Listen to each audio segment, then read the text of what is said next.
que tu suegra, la tóxica que está a tu costado, y tú forman una comunidad? Entérate de esto y más. Estás en Bio Fácil.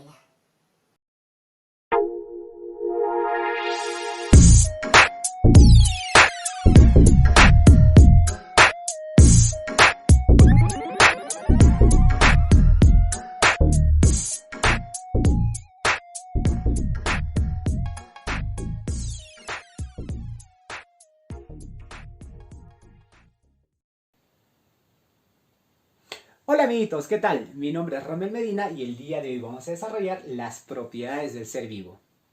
Si te gusta el video no te olvides de darle like, compartir y suscribirte en el canal. Bien, ¿qué son las propiedades del ser vivo? Se refieren a aquellas características exclusivas de los seres vivos y que nos van a diferenciar de la materia inerte. Tanto la materia inerte, por ejemplo un mueble, como un ser vivo, tenemos características en común. La masa, ambos ocupamos un lugar en el espacio, el volumen y ambos tenemos, por ejemplo, densidad. Pero va a haber ciertas características que van a ser exclusivas y propias de los seres vivos, como por ejemplo el ciclo vital. Nacemos, crecemos, ingresamos a la universidad, nos reproducimos y finalmente morimos, cosa que no sucede con la materia inerte. Asimismo, acá te muestro una característica propia de los seres vivos, el movimiento.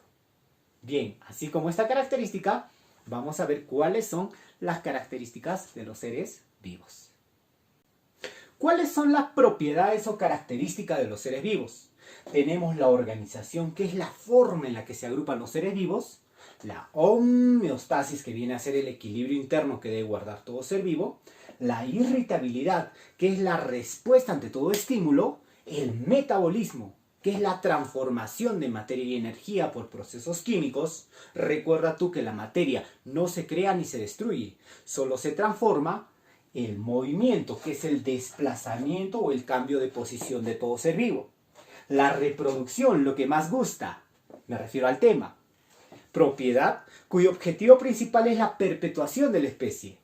El nacimiento es el grado de independencia biológica de un ser vivo, parcial o total, respecto a sus progenitores. La evolución, que se refiere a los cambios morfofisiológicos que sufre todo ser vivo a través del tiempo y el espacio. Y finalmente la adaptación, que es el resultado del proceso evolutivo y que ayuda a mejorar las condiciones de vida de todo ser vivo. Bien, pasaremos a detallar las propiedades de los seres vivos e iniciaremos con la organización. Se refiere a las agrupaciones estructurales específicas y cada vez más complejas de un ser vivo. Esto quiere decir que las agrupaciones no se pueden dar de cualquier modo, en cualquier orden o en cualquier proporción, sino que estas tienen que ser lo más específicas, es decir, lo más exactas posible. Asimismo, mientras va avanzando la organización, se va haciendo cada vez más complejo, cada vez más abstracto. Para entender ello, basta con comparar los elementos químicos que forman parte de la materia inerte con los elementos químicos que forman parte de un ser vivo. Tanto la materia inerte como los seres vivos estamos constituidos de pequeñas unidades, los átomos. Sin embargo, lo que realmente marca la diferencia vienen a ser las células. Es por eso que nosotros vamos a diferenciar dos grandes niveles, que son el nivel químico y el nivel biológico. Para algunos autores, dentro del nivel biológico existe un tercer nivel llamado el nivel ecológico.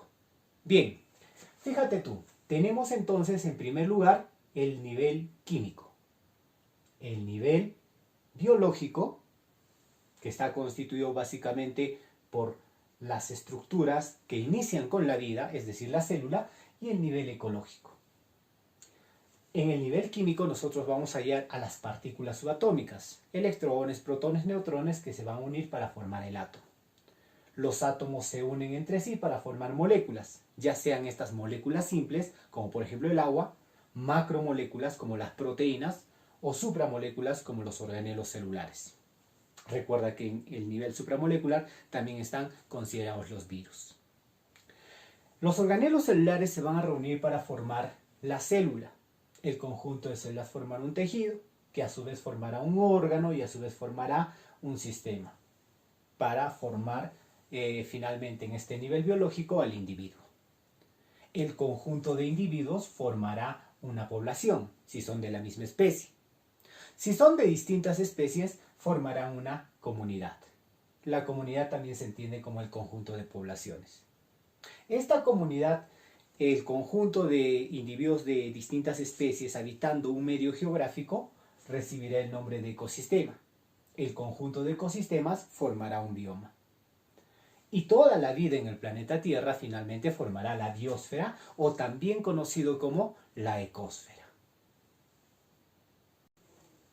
Algo muy importante que tienes que recordar es la diferencia que existe entre la población, que vendría a ser el conjunto de individuos de la misma especie, y la comunidad, que vendría a ser el conjunto de individuos de distintas especies. Asimismo, a la comunidad también se le conoce con el nombre de biocenosis, justamente porque la palabra seno del griego significa extranjero, diferente, distinto. Y la biocenosis hace referencia a la comunidad, que vendría a ser el conjunto de individuos de distintas especies. Ahora, ¿qué es el biótopo? El biótopo vendría a ser el medio geográfico, el lugar que es habitado por esas comunidades.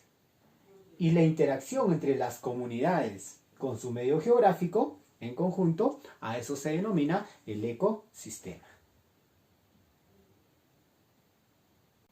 La siguiente propiedad es la homeostasis. Recuerda tú, del yoga, el Om de tu cuerpo. Bien, y justamente la homeostasis se refiere al equilibrio interno y constante que debe guardar nuestro organismo. Un estado de homeostasis es sinónimo de salud, ya que si se pierde la homeostasis estamos hablando o estamos al frente de una enfermedad.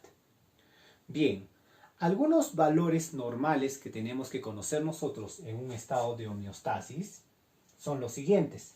Por ejemplo, tenemos la temperatura corporal normal, que debe ser de 37 grados centígrados. Tenemos la frecuencia cardíaca, que viene a ser de 60 a 80 latidos por minuto, promedio 72.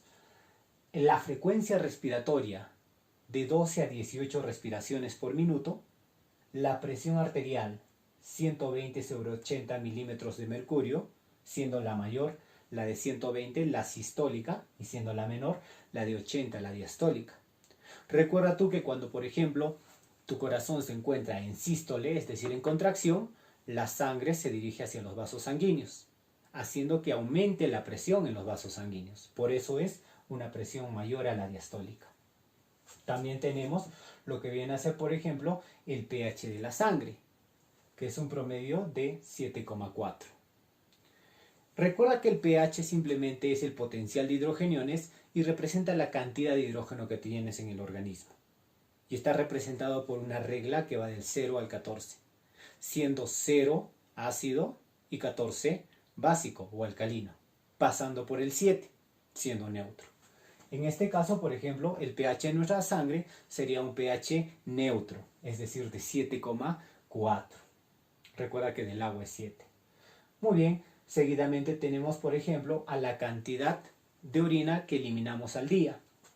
Nosotros eliminamos al día de 800 a 1500 centímetros cúbicos, 1,5 litros.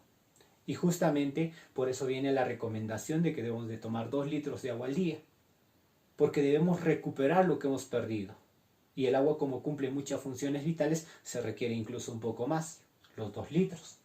Bien, seguidamente también tenemos finalmente lo que viene a ser el porcentaje de agua en un organismo. Por ejemplo, en el cuerpo humano, el porcentaje de agua es del 60% del peso corporal. Por ejemplo, si mi persona pesara, y digo pesara porque debo pesar un poquito más, pesara 70 kilos, entonces mi porcentaje de agua en mi cuerpo sería el 60%, es decir, una regla de 3 simple me dirá que son 42 litros. Así como vemos el estado de homeostasis, tenemos que tener en cuenta que esta homeostasis es regulada sobre todo por dos sistemas, el sistema nervioso y el sistema endocrino. Pero también tiene ciertas alteraciones. Por ejemplo, ¿cómo se llamará cuando aumenta la temperatura y cómo se llamará cuando disminuye la temperatura. Cuando aumenta se llama hipertermia y cuando disminuye se llama hipotermia. Asimismo, cuando aumenta la frecuencia cardíaca, taquicardia, y cuando disminuye se llama bradicardia. Cuando aumenta la frecuencia respiratoria se llama taquipnia y cuando disminuye se llama bradipnia. Cuando aumenta lo que viene a ser la presión arterial se llama hipertensión arterial y cuando disminuye se llama hipotensión arterial. Asimismo, cuando aumenta el valor del pH, es decir, se acerca a 14, se llama alcalosis, ya sea metabólica o ya sea respiratoria. Y cuando disminuye, es decir, el pH se acerca a 0, se llama acidosis, ya sea metabólica o respiratoria. Asimismo, tenemos la cantidad de orina. Si aumenta la cantidad de orina extremadamente, hablaremos de un cuadro de poliuria. Y si disminuye la frecuencia urinaria, hablaremos de un cuadro de oligouria. Y finalmente, respecto al porcentaje de agua, hablamos de cuadros de hiperhidratación o hipohidratación, o en todo caso deshidratación. Bien, entonces eso es todo lo referente a lo que viene a ser la homeostasis. Cuando nosotros pensamos en la salud y en la homeostasis de nuestra tóxica y en la mañana le ofrecemos salir a correr, seguramente habrás escuchado esta respuesta, ¿no? De parte de tu tóxica. Te dirá, oye, me estás llamando gorda. Y entonces tú le dices, mi amor, yo no he dicho eso. Y ella te dirá, ya me estás llamando mentirosa. Entonces tú le dices, cálmate, tranquilízate. Y ella te dice, ya me estás llamando histérica. A las finales tú te cansas y decides ir a correr solo, ¿no? A lo que ella te responde, ¿con quién querrás ir? Vamos, ¿no?